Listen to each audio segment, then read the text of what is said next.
हुज़ूर सैयद आलम सल्लल्लाहु अलैहि वसल्लम के ग़ुलाम हज़रत सलमान फ़ारसी से किसी ने पूछा, या सुलेमान आपका नाम क्या है, आपके वालिद का नाम क्या है? आपने फरमाया सलमान बिन इस्लाम बिन इस्लाम बिन इस्लाम बिन इस्लाम। ये एक ऐसा तारुफ है जो कायनात में तमाम मखलूक से मुसलमानों को जुदा करता है। तो हमारा भी तारुफ यही है कि हम कुत्ते पाक रसूलुल्लाह के। हकीकत तो यह है कि हमारी वफ़ा हुज़ूर सैयद आलम सल्लल्लाहु अलैहि वसल्लम की ज़ात गिरामी तो बहुत बुलंद है ना।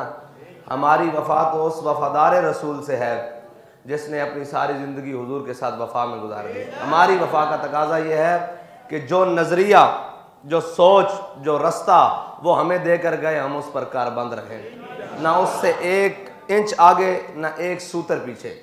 बाबा जी फरमाया करते थे, तुम कायनात में जहाँ से भी जमा तफरीक करके लाओगे ना, आगे हुजूर की ज़ात खड़ी है। तुम कलदम कर दोगे फिर भी लब्बैक या रसूलुल्लाह होगा। तुम गोलियाँ चलाओगे फिर भी लब्बैक या रसूलुल्लाह होगा। तुम FATF की शराइत मानोगे तब भी लब्बैक या रसूलुल्लाह होगा।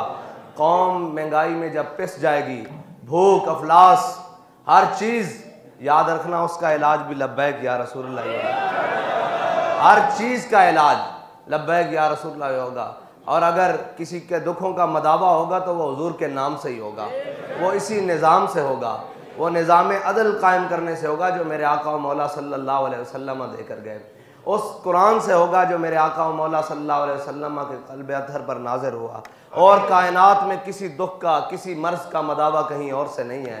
इकबाल कहता है अब क्या करें, मुसलमानों के अंदर वो शान महबूबी नहीं रही। इकबाल शान महबूबी का क्या मतलब है? इकबाल कहता है वो गुफ्तार तो उनकी थी जलाल कहर आंखों में, कहता है कि तेरी निगाह से दिल सीनों में कांपते थे।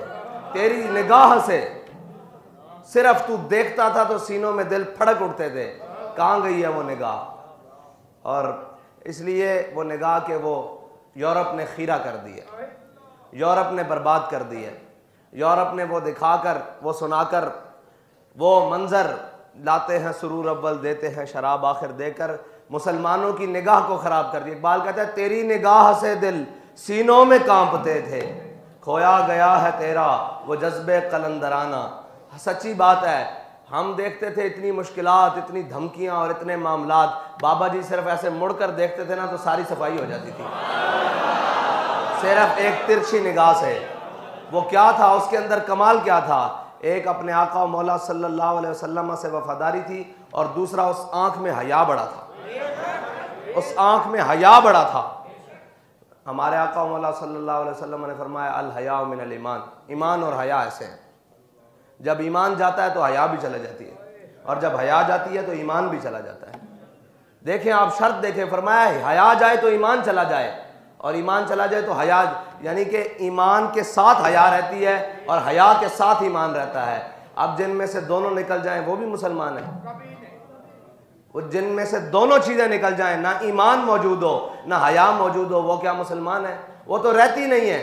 यानी किसी तौर पर हज़रत जरीर बिन अब्दुल्लाह अल बजली हुज़ूर सैयद आलम सल्लल्लाहु अलैहि वसल्लम पूछने आए, फरमाया या रसूलल्लाह अगर अचानक किसी गैर महरम औरत पर निगाह पड़ जाए तो फिर? आपने फरमाया मेरे गुलाम है जरीर इसरिफ बस रहा, अपनी निगाह को फेर ले। फरमाया अगर तूने दोबारा निगाह डाली ना, अल्लाह तेरा यह हुस्न जाता रहेगा। और जरीर बिन अब्दुल्लाह अल बजली हैं कौन? जिन्हें यूसुफ हाज़िल उम्मा कहा जाता है, इस उम्मत के यूसुफ, इस उम्मत के यूसुफ। निगाहें में कलंदरानापन और जलाल आता ही जब है निगाहों में हया हो, जब दिलों में हुजूर की मोहब्बत हो। जब दोनों ही चीज़ें मौजूद ना हो फिर हम कहें हमसे कोई डरेगा, हमारी बात में असर होगा। बात में असर लाने के लिए पहले किरदार को मजबूत करना पड़ता है और इस कदर मजबूत करना पड़ता है कि फिर हर चीज़ कायनात की आपको मट्टी नजर आए। हाँ, हम बड़े मराहल से गुजर रहे हैं और हमारे लिए सबसे बड़ा मरहला अब यही है कि हमने अपने किरदार को भी बहुत मजबूत करना है। उसमें किसी किस्म की कोई खोट नहीं होनी चाहिए। अगर हुई तो फिर याद रखना मंजिल आपको नहीं मिलेगी, फिर रास्ते में भटका दिए जाओगे। मंजिल उन्हें मिलती है जो बिल्कुल मुकम्मल होकर और यकसुई के साथ जिस तरफ जाना है उस तरफ पूरे किरदार और गुफ्तार के साथ जाते हैं, पूरे वकार के साथ जाते हैं। वरना बड़े लोग आए, बड़े बड़े लोग आए, बड़े बड़े वहाँ कबूलियत जब तक नहीं होती एक कदम भी आगे नहीं मिलता।